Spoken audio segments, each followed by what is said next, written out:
We want to welcome you back to the Power of Our Story. For some of you that have been watching from afar, each week we get together and we have been talking about some of the ideas about leadership and principles that have endured over the seasons of life and that have learned or served to help us do better in a lot of different areas of our life. And so, welcome back. We enjoy your company. And as always, all of us are available, at least I will put myself out there to be accessible through LinkedIn for a follow-up conversation on leadership and building better teams and building a better future. In the spirit of timeless leadership, helping people do better is something that all of us on the call share. We share that as a common ground. We all want people to do better. And I think all of us have a part of us that wants to help others uncork and unleash potential. And that's why I love being a coach and a consultant. I feel like it gives me that opportunity. And each time I meet with a new client, I was meeting with two new clients this week. We talk about goal setting, and I want to talk today about this idea. How setting goals are absolutely critical, and I think setting goals have a lot to do with motivation in life. And I think as I've gotten older, I've seen the power of very specific goals and things that need to be measured. But one of the things that comes up when I onboard clients is how do you set big goals that are realistic? Those two things seem to work into like almost contradiction with one another. And so it's something that I agonize a bit over as I meet with somebody, because you meet with someone and you want to provide leadership and wisdom and guidance and all those things and even vision. But there's a lot of the research talks about the fact that goals, although aspirational, need to have an element of realism built into it.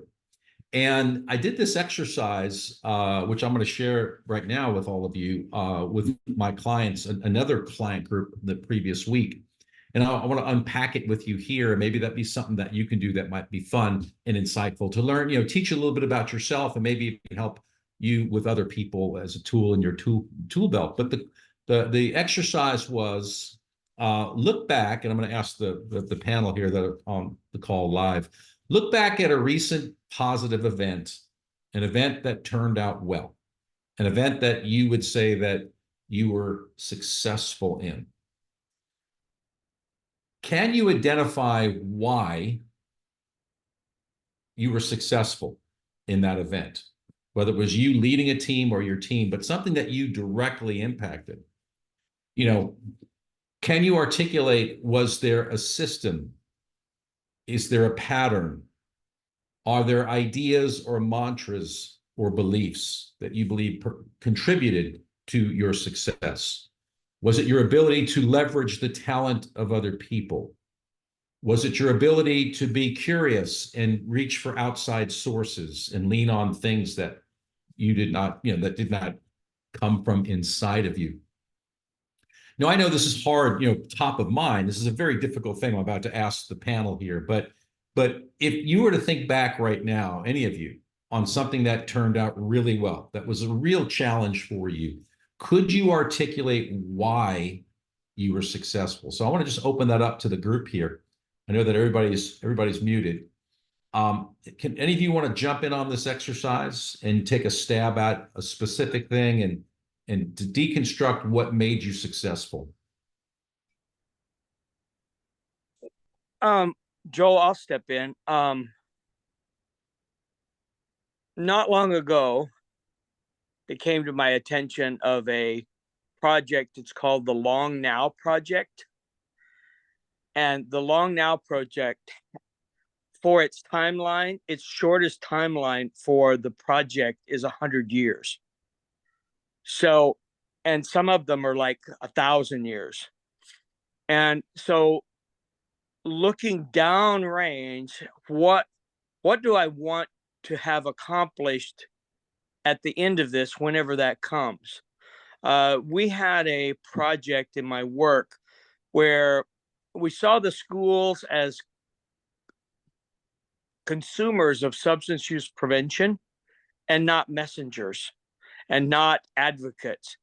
And so we worked on a project And it started out very just disjointed. It was like in trying to get the first one. And after a while, I mean, it's been like 6 years now, and we've helped the schools transform into from substance use prevention consumers to substance use prevention champions and messengers. So they adopted that language, that process, and made it their own. Well, during all of this process, we had one particular group that it was a severing. They wanted to be the it, and it was frustrating at the beginning. It's like, why don't they want to stay with us and join with us? And it's now been 2 years since that severing, and I now know that having worked with them, they would not have had the capacity to operate on their own had they stayed with us. They would not have. It increased a doubling of efforts if you in that one area, and taking silent credit that we prepared them for the day to come, and that wasn't really part of our idea. And I think having a plan, it's there's a book called Relentless Leadership, relentless vision, long-term vision. And I think having relentless long-term vision allows us to take little steps.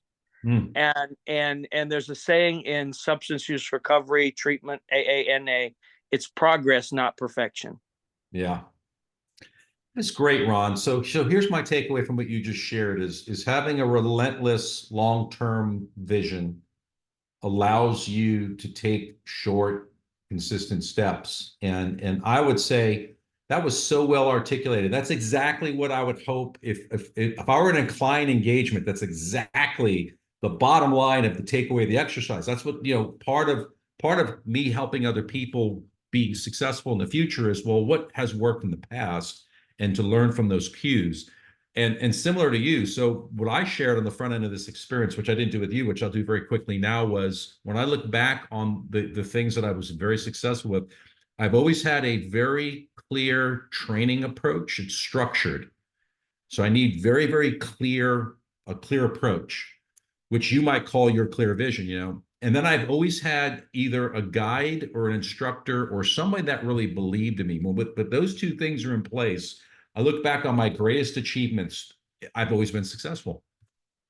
And that needs to fuel me going forward, that it doesn't matter whether I'm 60 or 70 or 80. If those two things are in place, I'm always going to do well, because that's what I've learned about myself. And that's the thrust of this particular exercise is, how do you do best in life? And so that's, Joel, that we used to think that dopamine was the reward drug. It was and we're finding more that dopamine is the anticipation of a reward, right. more, almost as much as the reward.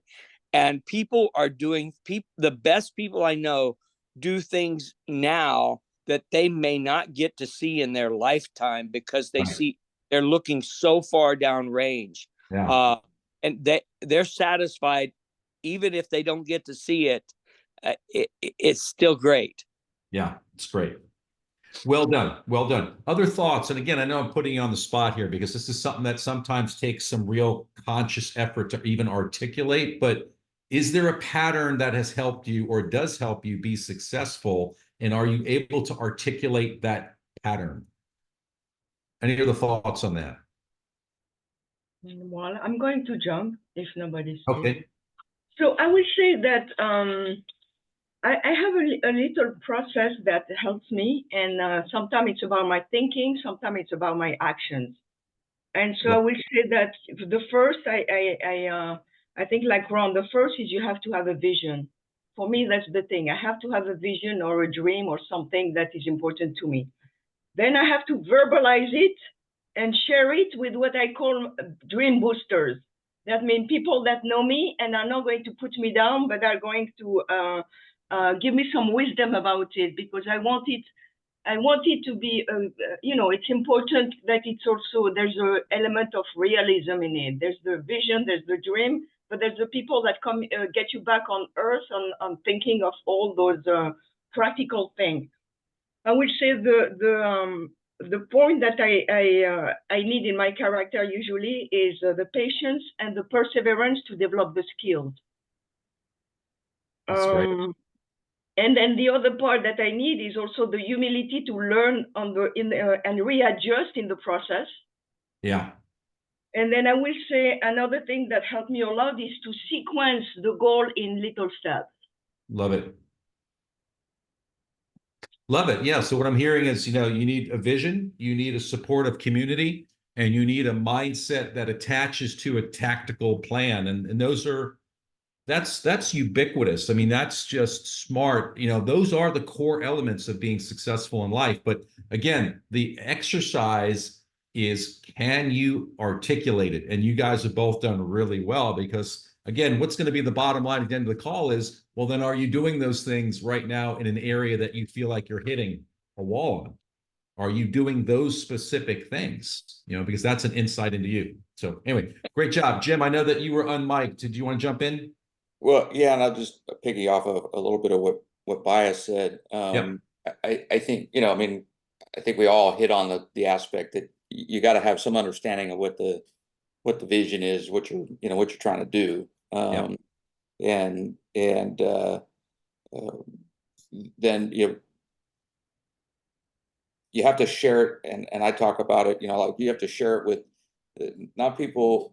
I look at it as it has to be shared with people that are going to call you on your stuff, right? That are going to hold you accountable to hey, you said you wanted to do X, and right, you're not doing that, right? You're dragging your feet, or you're deviating from the path in some fashion. And then I think as you go through a process, and again, it's that step by step, to the bigger picture. But you have to reflect regularly on kind of like what's been happening, right? As much as you're having somebody hold you accountable, you have to do some accountability, to ask yourself, are you doing the best you can to move in the right direction towards this goal, or towards this situation you're trying to deal, and then be willing to pivot, based on that. Yeah. Yeah. So I just wrote down something you said, and thank you for sharing that, Jim. I'm wondering if my vision is big enough right now, because I think, it's that saying, if you're doing things in life, and let's just say now, let's Christianize this conversation for just a moment. So for those of you unbelievers, just turn your ears off for a second. But if you can do something in life and you don't really need God, you're probably not doing anything that's really that impressive, because to say that you would need God, it would imply that you're being pulled past your current capacity, right? And you're saying, this is just beyond my ability, right? And so it's big. So I think one of the things I want to do this weekend is really think about the size of the dream, or the vision. I don't like the word dream. I like vision better. And then to really ask myself, does that dream really ignite me? Sometimes we have a vision, or not dream, vision. Does the vision ignite you? Sometimes we have this vision of something, and is it emotional? Like I got that from Baya when she started talking about that. There was an emotion, not to say it was, you didn't have an emotion either, Jim, but I think, it just struck me that when Baya was speaking, there was this energy around this idea, So anyway, I thank you for that, because it's interesting that, this is, for me, this is what I'm taking from the call. So anyway, I'm rambling. Forgive me. Joel, Rob, please, Rob, please. You took it there, so I'm going to go there. Go there. In the Psalms, it says, "Thy word is a lamp unto my feet and a light unto my path." The lamp is for the steps I'm taking right now, and the light is where I'm going and looking way down the path.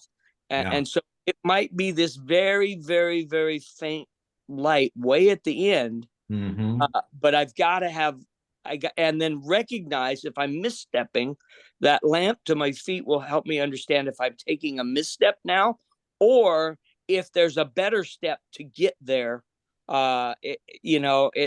It's there's a book, thinking fast and slow at the same time. I think it's fast and slow and long and short at the same time.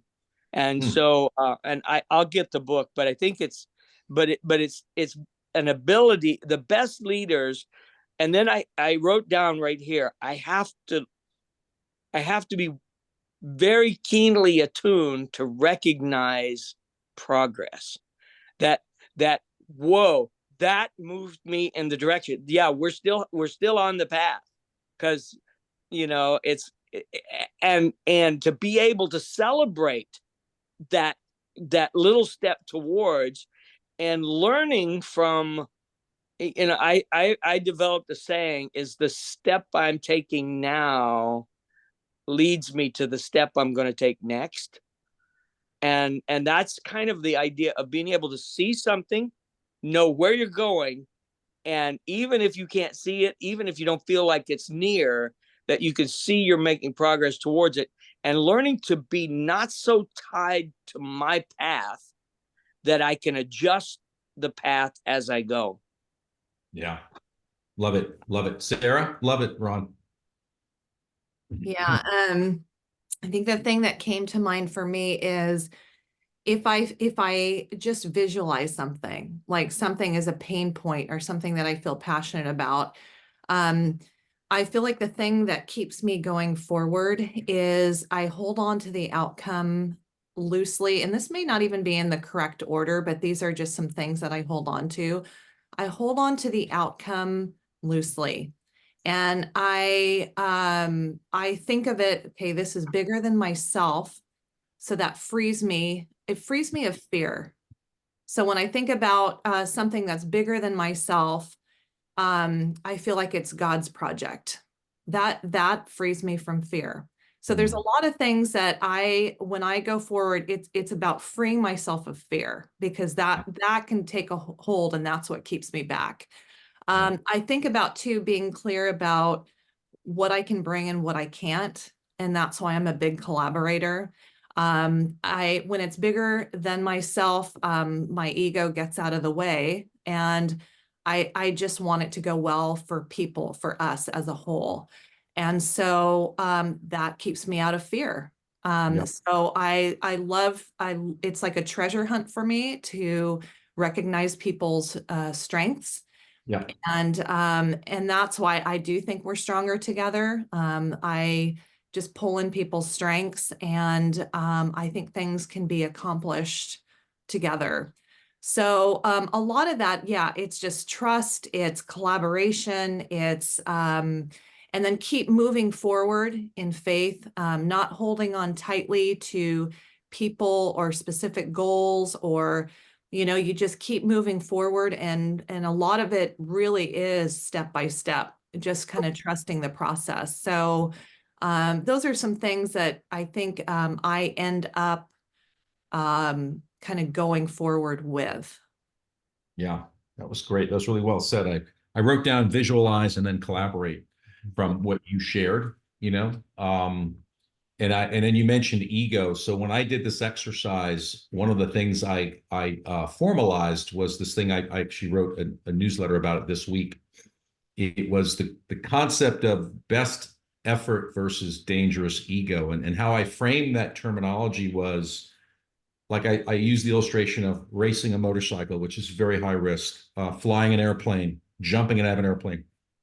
And what I said was, when I was methodical in my approach and measured or seasoned in my expectation, I was successful. And that's called me pursuing my best effort, right? Where I wanted something more or ahead of time, which is where ego adds in, it became dangerous. And that's when I look back and I look at the crashes on the racetrack. I look at getting injured. I look at wrecking relationships. They all had something to do with me going beyond, and not beyond like, well, could I climb the mountain? That's a different going beyond. Because if you attempt to climb a mountain, you can do it with a lot of rational wisdom, even though it's so incredibly lofty and grand, you know. But I go back to what you shared about ego, and that's was one of the things I made this distinction of, which is there's a best self or a best effort, and then there's a dangerous ego. And I think as we get, especially as we get older, you know, we've got to really manage that in a very clear way so that we can really live a life that we continue in each season of life to extract the most potential out of our humanity without going past and jeopardizing us ourselves, you know. So that's anyway, you brought up ego. That was a good study in that. Hey, Joel, Yeah. I think also I've heard it twice now in this conversation. Yeah. Big. It's Big. got to be big enough that I can't take credit, and it's Right. got to be big enough that I can share the credit, and it's got to be big enough that it takes more than just me. Yeah. Yeah. And that it is, and if it's too little of a goal, and I accomplish it and take all the credit, then people can get alienated and say, "Oh, it was just you." You know, it's all, Right. it's not. So I think it has to be big enough that I can't do it alone, and I can't take all the credit. Yeah. And I mean, even in my prayers, even in everything, it's got to be big. It's got to be bigger than I can possibly do, Right. because if it's bigger than I can do and it comes about, that kind of squelches my ego in that it wasn't just me. I hear people say, "Well, it wasn't me; it was the team," and that's a disguise for it was all about me running the team, and that's a horrible. That stands out so bad. It's so disingenuous and so unauthentic, and you know, and the little people out there, you know. If that's a confession, Ron, I forgive you if you've had those thoughts I've about our done class. that. I've been that guy on that I know. stage, We all and it have. never worked. I It never know. worked. We're laughing because we've all been that person. That's why. It's like, no, please, please don't. Please don't. Okay. Well, good. Good. Well, that concludes today's lessons or lesson. But no, I Yeah, think take before you and also acknowledging the people that brought the people to the day that they could accomplish. yes. Even acknowledging the past that brought us to here. That's Let's right. take there. That's right. Acknowledge the big little people or the Yeah, little. the big people. All right, as I take my foot out of my mouth. Well, I think the key takeaway is get a bigger vision and, you know, visualize and collaborate and build a team. And yeah, it's a great conversation. At the end of the day, we have to have a bigger vision in life to do great things. I think it's just the takeaway is just continue to think big and do great things. You know, how that gets grounded in any kind of reality, that's a subjective thing for people to wrestle for. But I think we have to keep stretching and growing and building capacity and resilience to push past fear and the comfort of being comfortable. As I say in my company, you know, discomfort for the sake of growth. That's one of our mottos in my company, discomfort for the sake of growth.